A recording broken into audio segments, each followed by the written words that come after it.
Bismillahirrahmanirrahim. Assalamualaikum warahmatullahi wabarakatuh. Waalaikumsalam warahmatullahi wabarakatuh. Kami dari kelompok ingin mempresentasikan atau menjelaskan hasil eksaminasi putusan kasus tindak pidana korupsi terdakwa atas nama Amir Fauzi, putusan nomor 127, Itsus TPK 2015, Pengadilan Negeri Jakarta Pusat. Sebelum itu saya akan memperkenalkan nama anggota kelompok saya. Yang pertama, Area Dila Lestari. Yang kedua, Safira Indah Farawesti. Yang ketiga, M. Angga Saputra. Keempat, Ahmad Nuzani Mahirsan Saisal. Kelima, Ahmad Statria Jaya, saya selaku moderator. Yang keenam, Muhammad Farel Al-Farisi. Yang ketujuh, Sa'ban Rahmat. Yang kedelapan, Muhammad Syafi'in. Selanjutnya, langsung saja ke narasumber pertama yang akan langsung membacakan kasus posisi terhadap eksaminasi putusan yang akan disampaikan Saudari Safira Indah Farawesti. Kami persilahkan. Baik, kasus posisi 16 Maret 2015, Kejaksaan Tinggi Sumatera Utara melakukan pemanggilan terhadap Ahmad Fuad Lubis selaku Ketua Bendahara Umum Daerah sehubungan dengan dugaan tindak pidana korupsi terkait dengan dana bantuan sosial atau bansos, bantuan daerah bawahan, BDB, bantuan operasional sekolah, BOS, tunggakan dana bagi hasil, DBH, dan penyertaan modal pada sejumlah BUMD pada pemerintah Provinsi Sumatera Utara.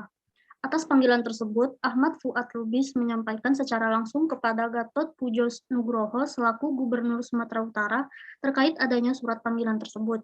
Gatot Pujo Nugroho dan istrinya Evi Susanti kemudian berkonsultasi dengan OCK Ligis membahas upaya yang dapat dilakukan agar dugaan tindak pidana korupsi sebagaimana dimaksud dalam surat panggilan tidak diarahkan kepada Gatot Pujo Nugroho. Atas pertemuan tersebut disepakati untuk melakukan pengujian kewenangan Kejaksaan Tinggi Sumatera Utara. OCK Ligis memerintahkan Muhammad Yagari Bastara untuk menyiapkan draft permohonan ke Pengadilan Tata Usaha Negara Medan. April 2015, sehubungan dengan rencana pengujian kewenangan Kejaksaan Tinggi Sumatera Utara, OCK Ligis, Muhammad Yagari Bastara, dan Yurinda Tri Ahyuni menemui Syamsir Yusfan yang merupakan panitera pengganti pada Pengadilan Tata Usaha Medan meminta agar dipertemukan dengan Ketua PT-UN Medan.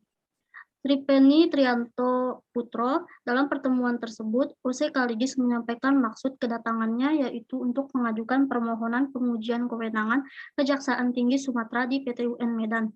Atas maksud tersebut, Tripeni Irianto Putro mempersilahkan untuk diajukan. Setelah berkonsultasi, OCK Ligis memberikan uang sejumlah $5.000 Singapura kepada Ketua PT-UN Medan, Tripeni Irianto Putro. 5 Mei 2015, sebelum mendaftarkan permohonan pengujian, OCK Ligis kembali menjumpai Tripeni Irianto Putro dan memberikan uang sejumlah $10.000 Singapura dengan permintaan agar Tripeni Irianto Putro menjadi hakim yang menangani perkara tersebut.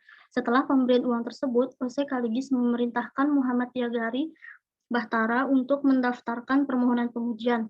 6 Mei 2015, Tripeni Irianto Putro menetapkan dirinya, Darmawan Ginting, dan Amir Fauzi sebagai majelis hakim yang memeriksa permohonan tersebut.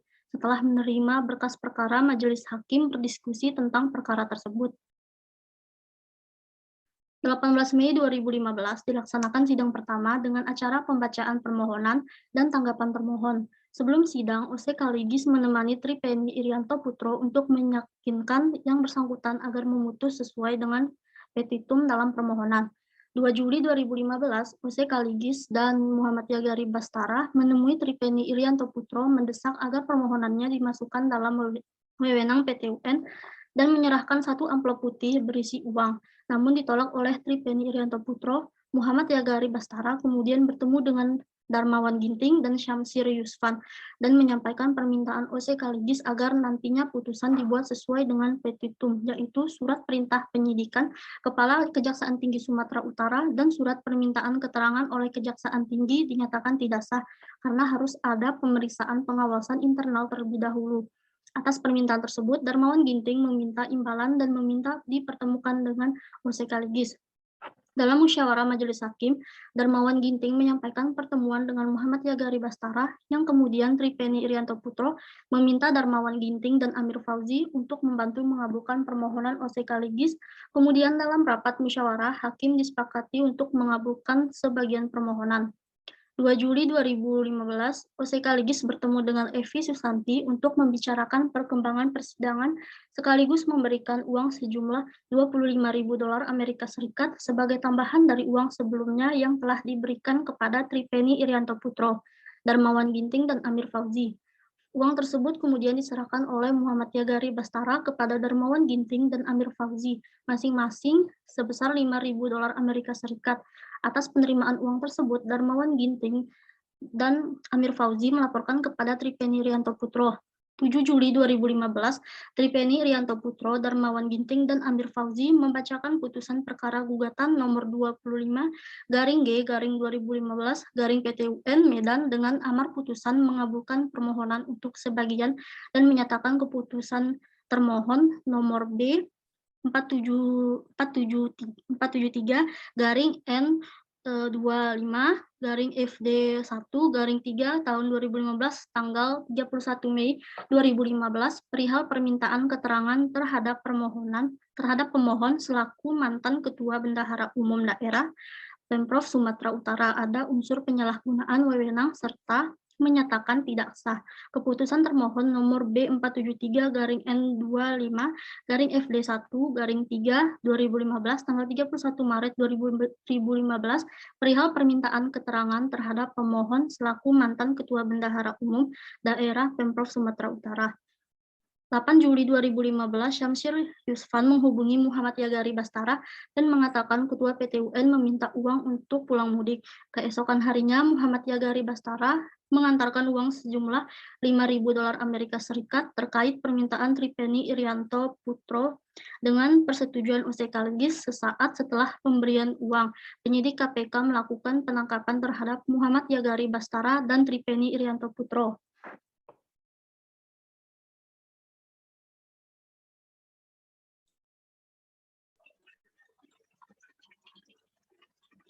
Baik, terima kasih pada narasumber pertama.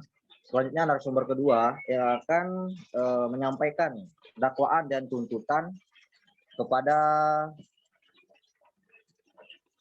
Saudari Eria. Kami persilahkan. Baik, terima kasih moderator atas kesempatannya. Selanjutnya yang akan saya sampaikan yaitu dakwaan.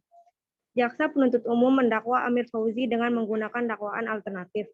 Pertama, pasal 12 huruf C Undang-Undang Nomor 31 Tahun 1999 tentang tindak pidana korupsi sebagaimana diubah dengan Undang-Undang Nomor 20 Tahun 2001 tentang perubahan atas Undang-Undang Nomor 31 Tahun 1999 tentang tindak pidana korupsi junto pasal 55 ayat 1 ke 1 KUH pidana, atau kedua pasal 11 Undang-Undang Nomor 31 Tahun 1999 tentang tindak pidana korupsi sebagaimana diubah dengan Undang-Undang Nomor 20 Tahun 2001 tentang perubahan atas Undang-Undang Nomor 31 Tahun 1999 tentang tindak pidana korupsi junto pasal 55 ayat 5 ke 1 KUH pidana. Selanjutnya tuntutan. Dalam tuntutan, jaksa penuntut umum kepada Komisi Pemberantasan Korupsi meminta kepada Majelis Hakim Tindak Pidana Korupsi pada Pengadilan Negeri Jakarta Pusat yang memeriksa dan mengadili perkara tersebut agar: 1. Menyatakan terdakwa Amir Fauzi bersalah melakukan tindak pidana korupsi secara bersama-sama sebagaimana diatur dalam undang-undang. 2. Menjatuhkan pidana terhadap terdakwa berupa pidana penjara selama 4 tahun dan 6 bulan dikurangi selama terdakwa berada dalam tahanan, dan denda sebesar 200 juta rupiah subsidiar 6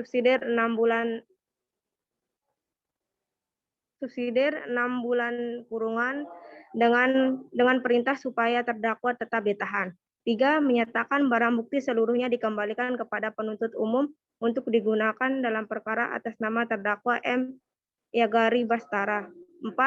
Menetapkan agar terdakwa membayar biaya perkara sebesar Rp10.000. Selanjutnya saya serahkan kepada moderator. Baik, terima kasih pada narasumber kedua. Selanjutnya hasil keputusan majelis hakim akan disampaikan oleh saya sendiri terkait dengan kasus terdakwa tindak pidana korupsi Amir Fauzi. Putusan majelis hakim seperti yang dibacakan tadi, yang disampaikan tadi, Majelis Hakim Pengadilan Tindak Pidana Korupsi Jakarta menyatakan bahwa terdakwa Amir Fauzi terbukti secara sah dan meyakinkan bersalah melakukan tindak pidana korupsi yang dilakukan secara bersama-sama. Amir Fauzi dijatuhi hukuman penjara 2 tahun dengan denda sebesar 200 juta subsidi 2 bulan kurungan. Meskipun terdakwa diputus bersalah, namun ada beberapa pendapat dari kami terkait upaya pemeriksaan dan mengadili perkara tersebut. Yang pertama, tuntutan penuntut umum masih dalam kategori ringan. Secara umum, tuntutan pidana adalah surat yang memuat pembuktian surat dakwaan yang didasarkan pada alat bukti yang terungkap di persidangan dan kesimpulan penuntut umum tentang kesalahan terdakwa yang disertai dengan tuntutan pidana. Pada intinya, tuntutan pidana haruslah menjelaskan korelasi antara perbuatan yang dituduhkan dan fakta-fakta hukum yang terungkap dalam persidangan. Sayangnya, putusan nomor 127 Pitsus TPK 2005 Pengadilan Negeri Jakarta Pusat tidak mengurai secara lengkap tuntutan pidana atau requisitoire jaksa penuntut umum, sehingga sulit mengurai dan dengan pasti bagaimana jaksa menyimpulkan perbuatan terdakwa dikaitkan dengan fakta hukum yang terungkap di persidangan. Untuk menghasilkan tuntutan pidana yang proporsional dan optimal dengan tujuan pemidanaan, putusan hanya mengutip tuntutan hukum bagi terdakwa. Baik, selanjutnya selanjutnya hasil putusan majelis akan dilanjutkan oleh saudara kami, yakni Sa'ban Rahmat. Kami persilahkan. Baik, terima kasih moderator. Saya akan melanjutkan bacaannya. Yang kedua, jika dilihat dari tuntutan, jaksa penuntut umum meyakini bahwa perbuatan yang dilakukan terdakwa Amir Fauzi lebih sesuai dengan kriteria unsur dalam pasal 12 huruf C Undang-Undang 31 tahun 1999, Undang-Undang 20 tahun 2001 tentang pemberantasan tindak pidana korupsi dibandingkan dengan dakwaan kedua. Dalam hal ini terdakwa Amir Fauzi yang merupakan hakim PT UN Medan bersama dengan majelis hakim lain Tripeni Irianto Putro dan Darmawan Ginting setelah menerima suap untuk mempengaruhi putusan yang dibuat dalam gugatan pengujian kewenangan Kejaksaan Tinggi Sumatera Utara yang diajukan oleh OC Kaligis, di mana keyakinan tersebut timbul dengan melihat dakwaan yang dibuat oleh jaksa penuntut umum dengan fakta-fakta hukum yang terungkap di persidangan. Dilihat dari poin 2 tuntutan, jaksa penuntut umum menuntut terdakwa dihukum 4 tahun 6 bulan penjara. Tuntutan ini masih tergolong dalam hukuman yang ringan, mengingat ancaman hukuman minimum dalam pasal 12 huruf C yaitu 4 tahun penjara dan maksimum 20 tahun penjara, meski perbuatan yang diuraikan dalam dakwaan telah terbukti dalam persidangan, namun tidak dapati penjelasan tentang kesimpulan jaksa penuntut umum dengan tuntutan hukum yang dikenakan hingga tersebut tidak dapat dilihat apakah hal itu sebanding dengan kesalahan terdakwa. Dalam beberapa perkara yang ditangani oleh Komisi Pemberantasan Korupsi yang berkaitan dengan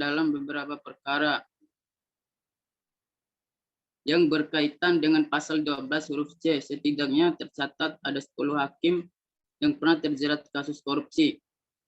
Dalam perkara tersebut, hakim sebagai penerima suap justru dituntut dengan kategori hukuman berat Dan jika dibandingkan dengan tuntutan yang dikenakan terdakwa, Amir Fauzi terlihat perbedaan yang sangat besar. Dalam perkara suap hakim, jaksa penuntut umum selalu menuntut terdakwa dengan hukuman berat. Namun sayangnya dalam perkara ini hal tidak terjadi, sehingga menimbulkan pertanyaan apakah yang menjadi alasan jaksa penuntut umum hanya menuntut dengan hukuman ringan. 2.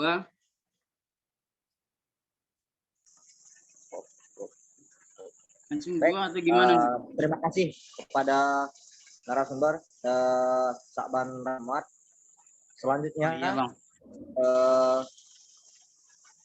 akan disampaikan vonis ringan dan penetapan justice kolaborator terhadap saudara kami akan disampaikan oleh Muhammad Safiin. Kami persilahkan. Terima kasih kepada saudara saya selaku moderator. 2. Ringan dan penetap kolaborator. Meskipun majelis menyatakan terdakwa telah terbukti secara sah dan meyakinkan bersalah melakukan tindak pidana korupsi, namun perlu di dalam soal pertimbangan hakim dan hukuman yang dijatuhkan kepada terdakwa, jatuhkan tersebut juga harus dapat dirasionalisasikan dengan pertimbangan hakim. Saya akan melanjutkan dari saudara Safiin. Selanjutnya, ancaman hukuman dalam pasal 12 huruf C dibagi atas pidana penjara seumur hidup dan pidana penjara kurun waktu tertentu, paling singkat 4 tahun dan paling lama 20 tahun. Sedangkan penjara yang dijatuhkan oleh majelis hakim kepada terdakwa Amir Fauzi adalah 2 tahun penjara. Hukuman ini justru lebih ringan dari ancaman minimum hukuman dalam pasal 12 huruf C, yakni 4 tahun. Majelis hukum dalam hal ini menyimpangi ketentuan pasal 12 huruf C dan mengurangi hukuman bagi terdakwa lebih rendah dari pidana minimum. Penjatuhan pidana di bawah ancaman pidana minimum ini didasarkan pada argumentasi hakim. Argumentasi hakim yang menyebutkan bahwa ternyata keadaan terdakwa telah memenuhi syarat menjadi justice kolaborator. Pertimbangan hakim tersebut kembali menimbulkan pertanyaan, apakah tepat pertimbangan majelis hakim tersebut untuk dijadikan dasar pengurungan hukuman bagi terdakwa. Selanjutnya dalam pertimbangannya majelis hakim secara jelas menyebutkan bahwa terdakwa tidak ditetapkan sebagai justice kolaborator. Hal ini membawa implikasi hukum bahwa terdakwa tidak memenuhi kriteria justice kolaborator sebagaimana yang diamanatkan oleh SEMA 4 2011, meskipun dalam perkembangannya terdakwa bersikap kooperatif dan mengakui perbuatannya serta mempermudah penegakan hukum. Membongkar perkara ini secara lebih jelas minimum jaksa. Namun jaksa penuntut umum dalam tuntutannya tidak pernah menetapkan terdakwa sebagai saksi, terdakwa sebagai pelaku yang bekerja sama atau justice kolaborator. Baik, selanjutnya dalam perkara yang sama jaksa penuntut umum justru menjadikan terdakwa M. Yagari Bastara dan terdakwa Triveni Irianto Putro sebagai justice kolaborator. Berbeda halnya dengan terdakwa Amir Fauzi yang tidak pernah mendapatkan status tersebut dari jaksa penuntut umum. Oleh karenanya, tidak seharusnya majelis hakim memberikan status justice kolaborator kepada terdakwa Amir Fauzi. Kejanggalan pemberian status justice kolaborator bagi terdakwa Amir Fauzi diperkuat dengan pertimbangan hakim yang lemah. Meskipun meskipun majelis hakim dalam pertimbangannya berhasil membangun argumentasi kesalahan terdakwa, namun di sisi lain majelis hakim gagal dalam menjelaskan bobot kesalahan dan peran terdakwa. Idealnya majelis hakim haruslah mempertimbangkan faktor-faktor yang meringankan dan memberatkan hukuman bagi terdakwa. Selain juga mempertimbangkan tujuan pemidanaan dalam menjatuhkan hukuman bagi terdakwa. Baik, selanjutnya kesimpulan yang akan disampaikan kepada Saudara Muhammad Farel Farisi, kami persilahkan. Oke, terima kasih moderator. Kesimpulannya, Majelis Hakim Pengadilan Tindak Pidana Korupsi Jakarta dalam putusannya menyatakan terdakwa Amir Fauzi, Hakim PT UN Medan terbukti secara sah dan meyakinkan melakukan tindak pidana korupsi secara bersama-sama. Majelis Hakim kemudian menjatuhkan hukuman 2 tahun penjara bagi terdakwa Amir Fauzi. Meskipun dinyatakan bersalah, namun ada sejumlah kelemahan dalam putusan tersebut yang menyebabkan terdakwa Amir Fauzi tidak dihukum dengan hukuman yang setimpal dan proporsional. Majelis Hakim keliru dan menerapkan aturan tentang justice collaborator atau saksi pelaku yang bekerja sama. Majelis Hakim menyimpangi aturan yang dimuat dalam Surat Edaran Mahkamah Agung Nomor 4 Tahun 2011 tentang perlakuan bagi pelapor tindak pidana dan saksi pelaku yang bekerja sama. Hakim tanpa melihat pemenuhan syarat dalam SEMA 4/2011 memberikan status justice collaborator kepada terdakwa Amir Fauzi. Majelis Hakim dalam menjatuhkan hukuman didasarkan pada pertimbangan yang kurang mendalam, dan dalam menjatuhkan hukuman justru menyimpangi aturan pasal 12 huruf C Undang-Undang 31 tahun 1999 JO, Undang-Undang 20 tahun 2001. Majelis Hakim menjatuhkan hukuman 2 tahun penjara bagi terdakwa Amir Fauzi, padahal pasal 12 huruf C mengatur hukuman minimal 4 tahun penjara. Apa yang dilakukan Majelis Hakim dapat dikategorikan sebagai misconduct of judges, karena dengan sengaja mengabaikan aturan-aturan yang mengatur dan membatasi diskresi hakim. Dengan demikian, tindakan Majelis Hakim dengan memutus perkara ini dengan sengaja mengabaikan kerangka hukum adalah bentuk pelanggaran kode etik dan pedoman perilaku hakim. Majelis Hakim juga menunjukkan keseragaman pertimbangan. Dalam perkara yang sama, justru hakim tidak menunjukkan pertimbangan yang seragam antara terdakwa Tripeni Irianto Putro dan terdakwa Amir Fauzi. Selain hukuman yang dijatuhkan tidak setimpal dengan kesalahan terdakwa, jaksa juga memiliki peran dalam konteks membuktikan kesalahan terdakwa dan menuntut hukuman bagi terdakwa. Jaksa penuntut umum dalam hal ini juga tidak optimal dalam melakukan penuntutan. Tuntutan yang ringan bagi terdakwa jelas-jelas tidak memiliki basis argumentasi yang cukup memadai. Dalam beberapa perkara sejenis yang pernah ditangani oleh jaksa penuntut umum KPK, seringkali menuntut hakim yang menerima suap dengan tuntutan pidana yang berat.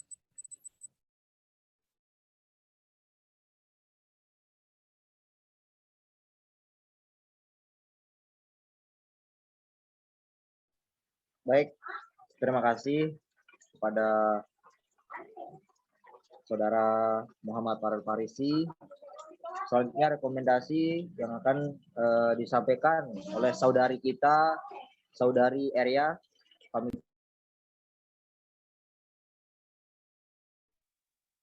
Ya, baik, terima kasih moderator. Selanjutnya rekomendasi.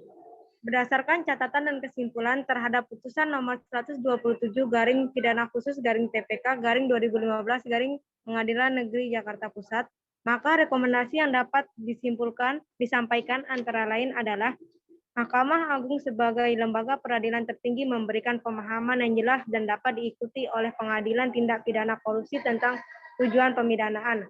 Hal ini dilakukan agar adanya keseragaman putusan pengadilan dan pertimbangan hukumnya.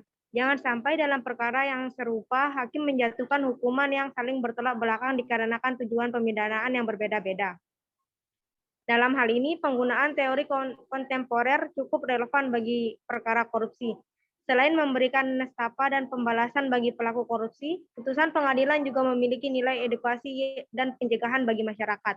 Selain itu, Mahkamah Agung dan Komisi Yudisial harus secara bersama-sama mengawasi hakim dalam menjatuhkan putusan.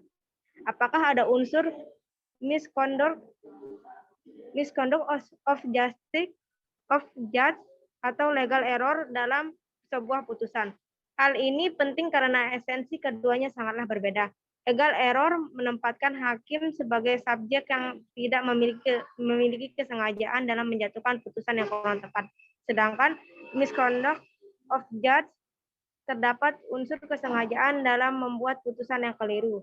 Yang dalam perkara ini hakim secara nyata menunjukkan kekeliruannya. Selain itu, jaksa penuntut umum juga harus lebih berani menjatuhkan tuntutan yang lebih berat bagi hakim yang menerima suap.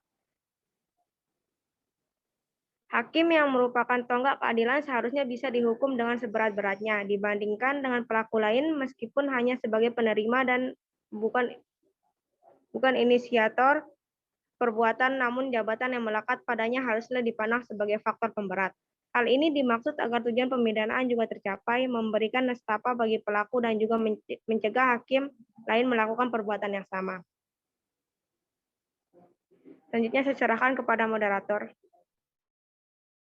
Baik, terima kasih kepada saudari. Berakhirnya ya disampaikan rekomendasi tadi, maka berakhir pula ke